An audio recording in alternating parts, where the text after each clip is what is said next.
The holidays mean more travel, more shopping, more time online, and more personal info in more places that could expose you more to identity theft. But LifeLock monitors millions of data points per second. If your identity is stolen, our US-based restoration specialists will fix it, guaranteed, or your money back. Don't face drained accounts, fraudulent loans, or financial losses alone. Get more holiday fun and less holiday worry with LifeLock. Save up to 40% your first year. Visit lifelock.com/podcast. Terms apply. Shopping is hard. I can never find anything in my size. I don't even know my size. I buy my clothes the same place I buy my groceries. There's a better way. Make it easy with Stitch Fix. Just share your size, style, budget, and done. Your personal stylist sends pieces picked just for you. That was easy. Stitch Fix. Online personal styling for everyone. Free shipping and returns. No subscription required. Get started today at stitchfix.com.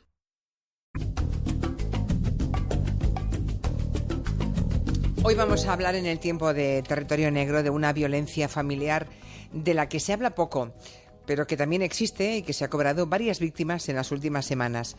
Varios hombres han muerto asesinados también por otros hombres a manos de su pareja. Son asesinatos que no aparecen en las estadísticas de la violencia machista porque no se califican así, pero desde luego son crímenes que existen.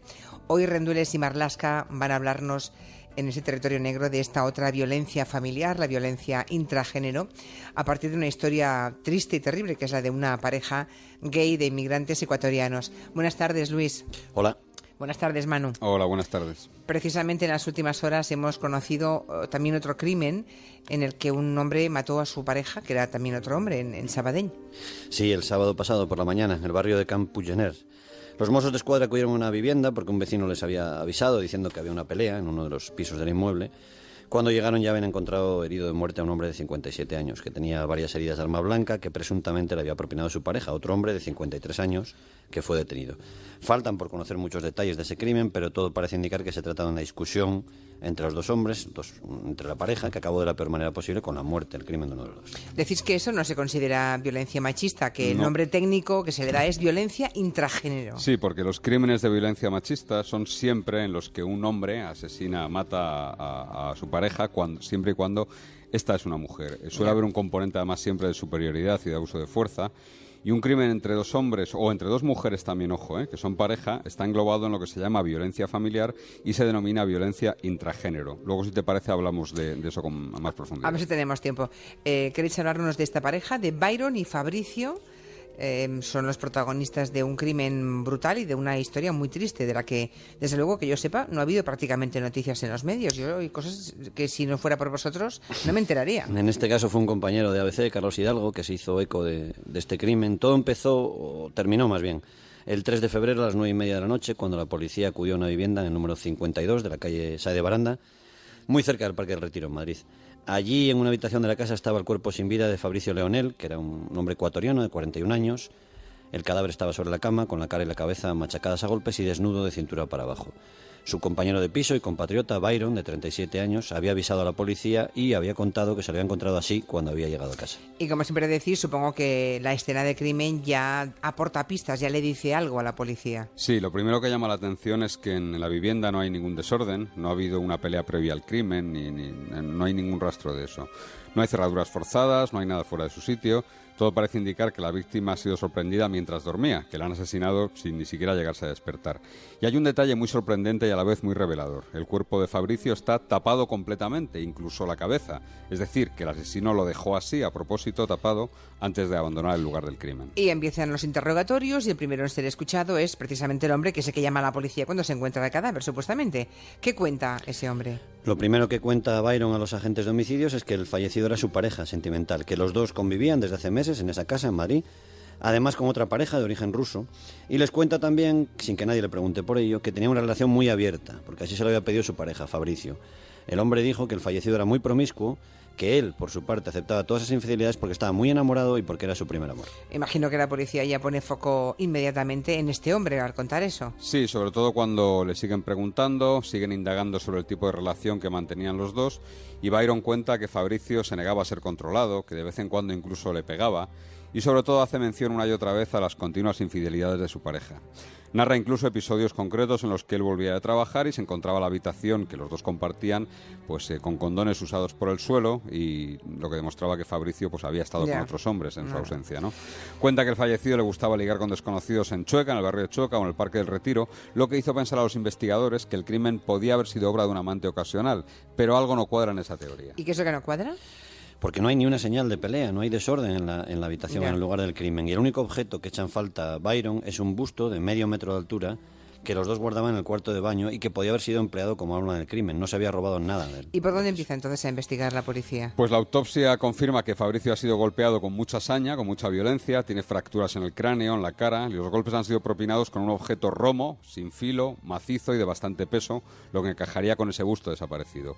Además, en el estómago del fallecido aún hay algo de arroz sin digerir, lo que hace pensar que comió poco antes de ser asesinado, y lo primero que hace la policía es tratar de confirmar la veracidad del testimonio de Byron, de la pareja de la víctima. Pero me temo que ya ahí empiezan los primeros problemas para Byron, ¿no? Sí, la policía acude al bar en el que trabaja Byron como camarero, tratando de confirmar la historia que les ha contado, la secuencia horaria del día del crimen. Y los agentes se dan cuenta que les ha mentido desde el primer momento. Los encargados del bar, sus jefes, le dicen a la policía que ese día Byron llegó tarde a trabajar, aunque en una segunda versión rectifican. Todo hace sospechar que es él, el empleado, el que les pide a sus jefes que ajusten el testimonio a lo que él había contado, ¿no? Pero en esas gestiones iniciales siguen surgiendo más problemas para ¿Por qué? ¿Qué encontró la policía para ver que se estaba metiendo en problemas este hombre, Byron? Pues como es habitual en estos casos, la policía le pide a Byron su teléfono móvil y allí encuentran algo muy curioso. Bueno, mejor dicho, no encuentran nada, porque no hay mensajes entrantes, no hay mensajes salientes, nada. No hay llamadas, no hay WhatsApp, no hay nada de nada. El teléfono está completamente vacío. Los agentes le preguntan y él dice que no tiene saldo, que por eso no llama ni manda mensajes y que tampoco tiene amigos que le llamen. La historia era desde luego muy poco creíble, pero cuando la policía además pide el tráfico de llamadas de la víctima, sí que constan varias comunicaciones entre él y Byron, lo que dejaba claro que él había vaciado el teléfono y que estaba mintiendo. Y supongo que en ese momento es cuando ya las sospechas que tiene la policía se dirigen a él, a la persona que llamó por teléfono a la poli cuando supuestamente se había encontrado cadáver. Sí, Byron además es de constitución muy pequeña, es bajito, es delgado y en una pelea no habría tenido muchas opciones de enfrentarse con Fabricio, que era mucho más fuerte que él. Más fuerte. Entonces era bastante factible que hubiese aprovechado que su pareja dormía para matarlo, ¿no? Los testimonios de los dos rusos que vivían con ellos en el piso también apuntaban a que había mentido sobre las horas de entrada y de salida de la casa. Así que la policía decide entonces detener a Byron, pero tarda unas cuantas semanas porque ya no está en su casa. Se ha cambiado de barrio en Madrid y no es hasta la segunda semana de este mes de abril cuando lo encuentran en su nueva vivienda en el barrio de Ciudad Lineal. ¿Y qué cuenta después de ser detenido? ¿Llegó a confesar abiertamente el crimen? Cuenta una historia terrible, triste y además nos dicen los que la escucharon bastante creíble. Es una historia de violencia, una historia de malos tratos, de abusos, de humillaciones y reconoce el crimen y da todo tipo de detalles además del mismo. Cuenta que el día 2 de febrero, el día antes del hallazgo del cuerpo, Fabricio y él libraban, los dos trabajan en hostelería, así que quedaron para comer juntos en casa, en su domicilio. Fabricio le dijo que también iba a comer con ellos un tipo al que él conocía como Elías Venezuela, y ahí empiezan los problemas. Problemas derivados por los celos, supongo, lógicos por otra parte, claro, te llevan a casa... Claro. En fin, Byron cuenta que cuando llegó a su casa el tal Elías se metió con su novio, con Fabricio, en la habitación y al cabo de unos minutos él entró. Pero que Fabricio le echó con una frase, textualmente le dijo: vete a ver si ha puesto la marrana, que viene a ser como mandar a alguien muy lejos, ¿no? Ya. Y antes de marcharse del cuarto, Byron lo que hizo fue dejar su teléfono escondido en una estantería y lo dejó grabando con la cámara, ¿no? Se fue de casa y se fue a misa, a una iglesia muy cercana, porque el hombre tiene profundas convicciones católicas. ¿Y luego vio lo que pasó en la habitación? O sea, que ¿quedó registrado en la cámara? Sí, Byron le contó a la policía que hacia las 9 de la noche regresó a casa y ya no había nadie, cogió el teléfono que había dejado grabando en la habitación y dice que durante la primera hora Fabricio y su amigo solo hablan, aunque él dice que le da mucha rabia comprobar todas las atenciones que presta al recién llegado, le ofrece comida, bebida, se muestra muy cariñoso con él, algo dice que jamás hacía con él. Y luego en el vídeo sí pudo ver cómo Fabricio y Elías mantenían relaciones sexuales. Byron lo que hizo luego, según cuenta, es cambiar las sábanas y se echa a dormir, hasta que su novio vuelve a casa más allá de la medianoche. Le despierta el novio y le dice que se levante a hacerle la cena, aunque Byron se hizo el dormido y no le obedeció. Después su novio Fabricio le propuso mantener relaciones sexuales, a lo que él también se negó. Bueno, pero lo que contáis, ese comportamiento es el de un maltratador, ¿no? Maltratador al uso, o sea, que le humilla llevándole a casa a otro amante, le esclaviza y le emplea de objeto sexual. Byron cuenta que todas las noches, cuando regresaba de trabajar o de juerga, su novio le despertaba para que le preparase la cena, fuese la hora que fuese, le daba igual. Y además sabiendo que él madrugaba para ir a trabajar por las mañanas. La noche del crimen, el hombre cuenta que se despertó a las 5 de la mañana y se puso a recordar lo que había visto en el vídeo y un episodio del pasado cuando Fabricio le pegó la sarna porque mantenía relaciones sexuales con algunos mendigos en el Retiro. Vamos a leer lo que contó, la confesión de Byron a la policía después de ser detenido. Dice: no sé qué se me pasó por la cabeza, me puse unos guantes de fregar, cogí la estatua y le di varios golpes. El homicida no supo ni siquiera precisar cuántos golpes le dio a su pareja. Después reconoció que tapó el cadáver porque no quería verlo, según dijo, y se quedó llorando junto al cuerpo en la cama unas cuantas horas antes de salir a la calle a deshacerse del busto que había utilizado como arma, de las toallas con las que se había limpiado y de los guantes. Ya. Qué historia más terrible, y por lo que contáis, muy creíble. Supongo que este pobre joven Byron, bueno, pobre no, porque al final fue presuntamente un asesino, pero en fin, un homicida. Está en prisión ya, claro. Sí, el juez le envió a la cárcel, acusado de asesinato, pese a la crudeza de lo que contó, entre lágrimas, nos dicen. Tras confesar el crimen, dijo una y otra vez a su pareja que no se llevase a hombres a su casa para no sentirse humillado, pero que no le hacía ningún caso, ¿no? No. Es un caso claro, como decíamos al principio, de lo que se denomina violencia intragénero. ¿Y hay estadísticas de esa clase de violencia familiar? Hemos consultado con los que saben de esto, porque es un tema que nosotros apenas conocíamos, y nos dicen que hay una altísima cifra oscura. El maltrato en parejas homosexuales se vive con mucha vergüenza y apenas se denuncia en España. Hace un par de años se creó en Madrid un servicio de atención a la violencia intragénero, precisamente para responder a las necesidades de estos colectivos. El único estudio que se conoce hasta ahora sobre ese tipo de violencia, y es el gran referente además sobre este tema en nuestro país, es el de la asociación Aldarte, que es una asociación del País Vasco. Según este estudio, el 59,1% de las personas que contestaron a una entrevista han sufrido o están sufriendo maltrato por su pareja del mismo género. En Estados Unidos hay varios estudios que afirman que la incidencia de esta violencia es exactamente la misma que la de la violencia machista. Y incluso debe manifestarse esta violencia intragénero como la otra, ¿no? Los expertos dicen que es exactamente igual, ¿eh? Con las mismas formas que la violencia de género. Deseo de control, violencia verbal, humillaciones, malos tratos físicos y, en ocasiones, asesinato. Es curioso porque, según el estudio que te decía Manu, de Aldarte, el País Vasco, los motivos de las víctimas para seguir con los maltratadores en este tipo de violencia también son los mismos. ¿Los mismos? Esperanza de que el maltratador vaya a cambiar algún día, complejos de culpa equivocados, etcétera, etcétera. Los que saben de esto nos dicen que la violencia intragénero está ahora en la misma situación que estaba la violencia machista en España hace 20 años. O sea, peor. Es decir, existe, pero es invisible, aunque de vez en cuando hay casos o crímenes que la ponen de repente en la luz, la sacan a la luz.